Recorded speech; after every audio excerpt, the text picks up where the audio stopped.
Så får I en tone af mig. Okay?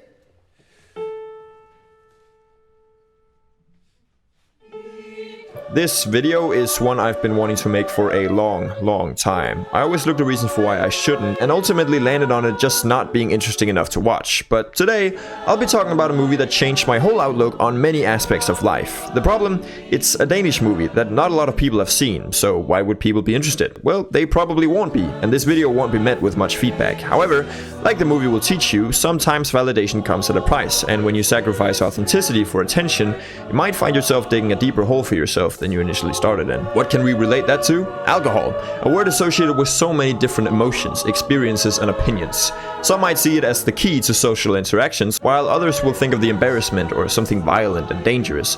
It's a commonly debated topic with no right or wrong answer, as the positives can be the lifeline for some, while the negatives can be the end for others. That is what Another Round explores.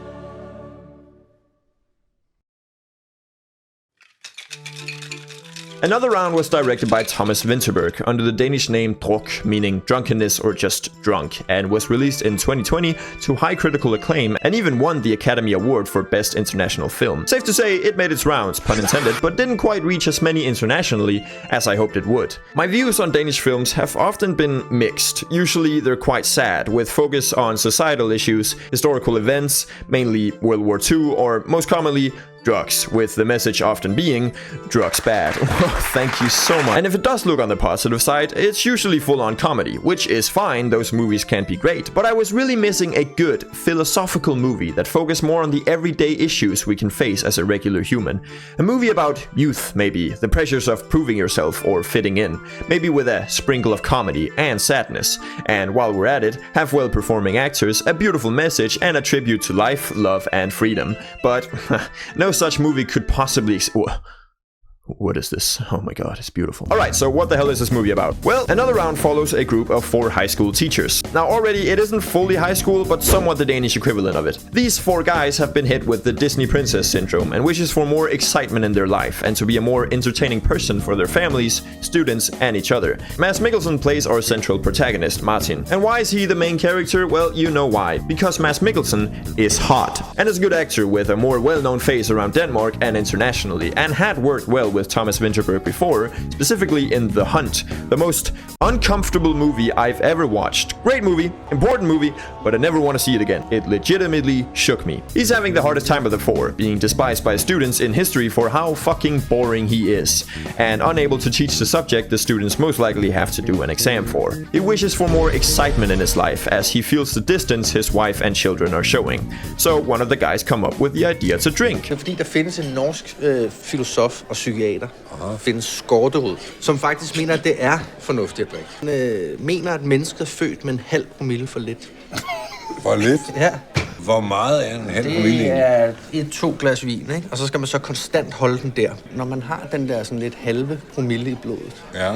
så er det jo der, hvor du sådan bliver sådan lidt mere afslappet og mere modig, simpelthen, ikke? Basically, we're all a bit more boring than we should be, and just a little bit of alcohol will fix this. The 4 guys try it out, and it works. Mads Mikkelsen finds the confidence and the boost he needs to be a better teacher, husband, and wife.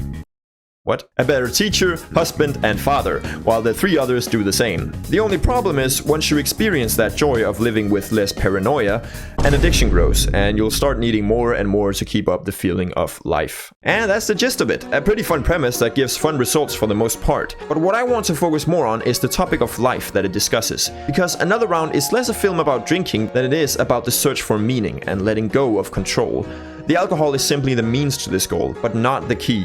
To go more in depth requires me to walk into spoiler territories, so if you haven't watched it, please do, then come back to this video or just get spoiled. Knowing the outcome of this movie doesn't take much away from the enjoyment, but still, I'd recommend watching it without spoilers. But if you haven't watched it but want to keep moving, we'll do so, but I'll remember this.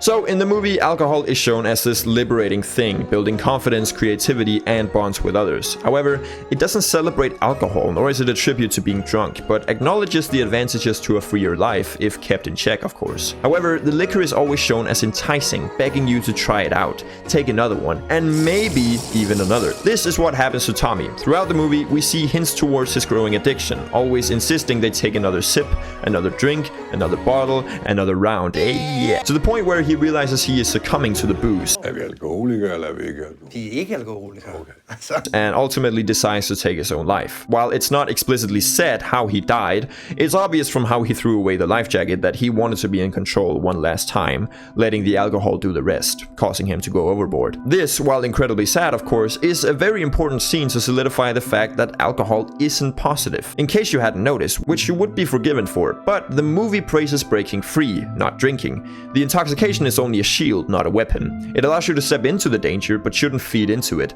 And this becomes even more striking when you learn of the history behind the movie.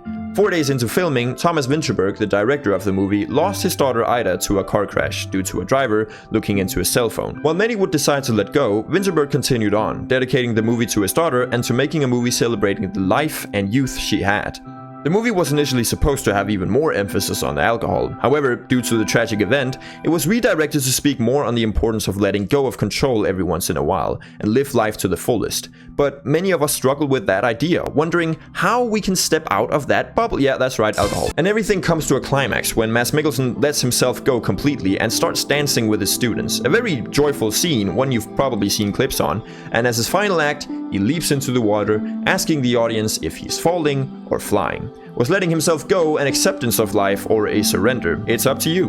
Personally, I see it as an acceptance, and a very happy one at that. Danish drinking culture is almost like no other. In the eyes of a Dane, a party, gathering with friends, or any sort of fun activity is never enough without alcohol. And when we graduate, the tradition is to literally drive around with your class to every classmate's house for 5 minutes each, and continuously drink. While there is no pressure to drink yourself to death every time you hang out, many Danes search for that escape, saying things like, "I'm gonna drink so much I won't even be able to speak or walk."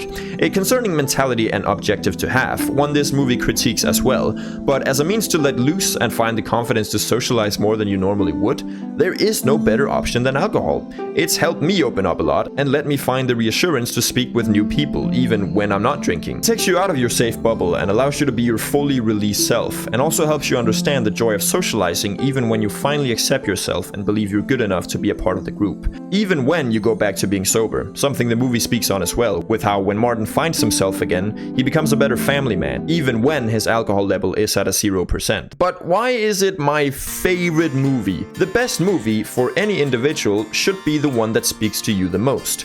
We can look at The Godfather all we want and say it's a great movie. Believe me, I do as well. It is my second favorite movie. But that's looking at art from an objective standpoint.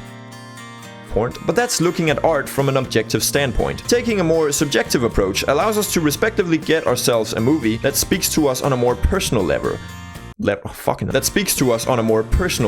Where we can reflect ourselves in the actions of the characters or the situations they may be in. You don't necessarily have to be the same person as the protagonist. I am not a high school teacher that drinks my boringness away.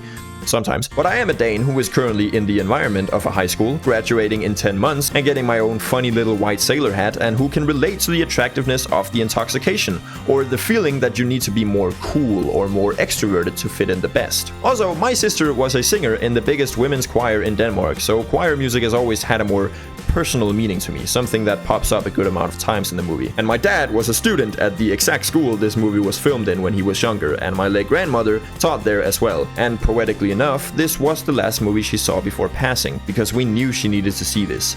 It made her cry, and she said it was a beautiful experience, and so I thank this movie for what it does for me and for what it did to others. You might be able to find more flaws and inconsistencies than The Godfather could ever dream of having, but for me, when a movie speaks to you in a way no other can, I think that deserves a higher spot than anything built on just technical prowess, and for me, that's another round.